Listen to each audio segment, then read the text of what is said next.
히브리서 11장 5절 말씀을 같이 보시겠습니다. 믿음으로 에녹은 죽음을 보지 않고 옮겨졌으니 하나님이 그를 옮기심으로 다시 보이지 아니하였느니라. 그는 옮겨지기 전에 하나님을 기쁘시게 하는 자라 하는 증거를 받았느니라. 아멘.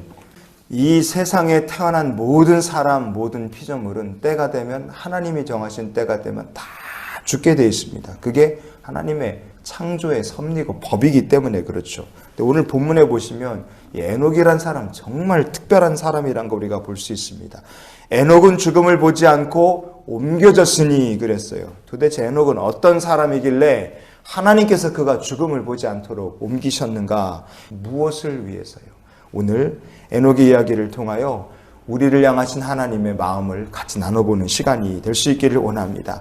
하나님께서 믿음의 사람 에녹을 옮기셨다 하지 않으셨습니까?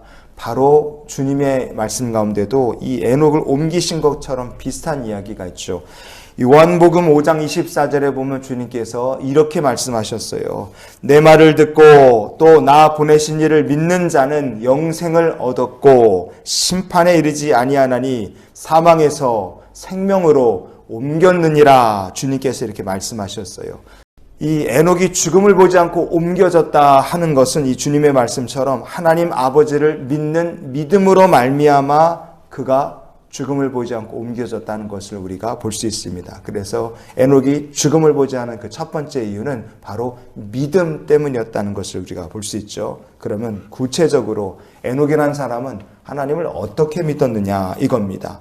에녹에 대해서 성경이 이렇게 말합니다. 창세기 5장 21절부터 24절까지 같이 보시겠습니다. 에녹은 65세에 무드셀라를 낳았고 무드셀라를 낳은 후 300년을 하나님과 동행하며 자녀들을 낳았으며 그는 365세를 살았더라. 아멘. 에녹은 365세를 살았다. 그런데 그게 중요한 것이 아니라 에녹이라는 사람의 인생은 그가 무드셀라를 낳기 전과 낳은 후 그게 확연히 다르다는 것을 우리가 볼 수 있습니다. 왜냐? 에녹이 무드셀라를 낳은 다음부터 300년을 하나님과 동행하며 살았다고 우리가 볼 수 있기 때문에 그래요. 무드셀라를 낳은 것이 에녹이라는 사람의 인생과 신앙의 완전히 전환점이 되었다 우리가 볼 수 있습니다. 그럼 어떻게 무드셀라가 에녹의 인생에 그의 신앙의 전환점이 될 수 있었느냐? 그 이름 무드셀라라는 이름을 생각해 보면 우리가 납득할 수 있습니다. 무드셀라 이 이름은 두 가지 의미가 이렇게 붙여진 합성된 의미 단어라고 우리가 볼 수 있습니다. 사람을 뜻하는 히브리어가 마트라고 되어 있어요. 그 마트가 바로 무드고요. 그리고 우리가 이렇게 벽에다 놓고 이렇게 목표를 향해 뭔가 날카로운 거를 탁 던지는 그 게임을 다트 게임이라고 부르지 않습니까? 셀라라는 말이 그 다트 혹은 날카로운 창처럼 목표를 향해 집어 던지는 다트나 창이라는 뜻을 갖고 있습니다. 마트셀라, 무드셀라. 그래서 이 무드셀라라는 이름을 창을 던지는 사람 이렇게 우리가 해석할 수도 있고요. 또 동시에 아주 반대로 사람을 향하여 날아오는 창 혹은 날아오는 날카로운 다트 우리가 그렇게도 부를 수 있습니다. 어느 쪽이 더 자연스러운 해석이 될까요? 저는 이 무드셀라라는 이름이 사람을 향하여 날아오는 날카로운 창, 날카로운 죽음, 피할 수 없는 심판 이렇게 해석하는 게 더 옳다고 봅니다. 왜냐? 에녹이 무드셀라를 낳은 시점에서 하나님께서 그에게 앞으로 세상에 갑자기 이 날카로운 창처럼 확 날아들게 될 무서운 심판에 대해 계시해 주셨기 때문이라 우리가 그렇게 볼 수 있기 때문에 그렇습니다. 유다서 1장 14절 15절 말씀을 같이 봅니다. 아담의 칠대손 에녹이 이 사람들에 대하여도 예언하여 이르되 이는 무사람을 심판하사 모든 경건하지 않은 자가 경건하지 않게 행한 모든 경건하지 않은 일과 또 경건하지 않은 죄인들이 주를 거슬러 한 모든 완악한 말로 말미암아 그들을 정죄하려 하심이라 하였느니라. 아멘. 유다서는 하나님께서 모든 경건하지 않은 사람들의 행한 일과 말을 주님께서 심판하신다고 말씀합니다. 즉 하나님께서 경건하지 않은 온 세상 사람들의 언행 심사를 무섭게 심판하실 것을 에녹에게는 알려주셨다. 우리가 그렇게 생각할 수 있는 겁니다.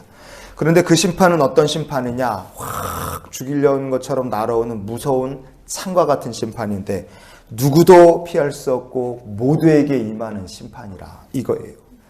여러분, 하나님께서 그것을 에녹에게 말씀해 주셨을 때 무드살라라는 이름을 아들에게 지어주고 그 시점부터 하나님의 경고의 말씀을 들은 그 시점부터 에녹은 하나님과 동행하며 세상 사람과는 완전히 다른 삶, 하나님을 위하여 구별된 삶을 살았다는 것을 우리가 쉽게 생각해 볼 수 있습니다. 주님이 말씀하신 노아의 홍수 시대의 모습이 지금 우리 시대의 모습하고 뭐가 얼마나 다르겠습니까? 별반 다르지 않을 겁니다. 그래서 하나님의 경고하심은 지금도 세상에 선포되고 있고, 그래서 삶의 방향을 완전히 바꾼 에녹과 같이 우리가 믿음으로 오늘을 사는 성도가 되어야 될 줄 믿습니다. 그런 사람들을 바로 사망에서 생명으로 옮겨진 사람들이고 죽음을 보지 아니하도록 하나님께서 옮기신 사람들인 줄 믿습니다. 에녹의 믿음은 바로 하나님을 믿고 하나님의 경고하심을 듣고 자기의 삶의 방향을 온전히 바꾼 믿음이었습니다. 그 믿음을 우리가 갖기 원하고 에녹이 하나님과 그렇게 동행했던 것처럼 오늘 우리의 삶이 그렇게 하나님과 동행하는 삶이 되기를 원합니다. 그때 주님 말씀하신 것처럼 사망에서 생명으로 옮기는 에녹과 같은 삶의 축복을 우리도 누리게 될 줄 믿습니다. 그래서 이런 기도로 오늘을 살았으면 좋겠어요. 주님, 우리도 에녹과 같이 사망에서 생명으로 옮겨지는 주의 백성이 되게 주시옵소서. 경고하심을 들었을 때, 하나님의 말씀을 들었을 때 그 하나님을 향하여 뜻을 정하여 돌이키는 그 한 사람, 그 믿음을 하나님께서 에녹과 같은 믿음으로 받아주시는 줄 믿습니다. 오늘도 주와 동행하는 날이 되시기를 예수님 이름으로 축원을 드립니다.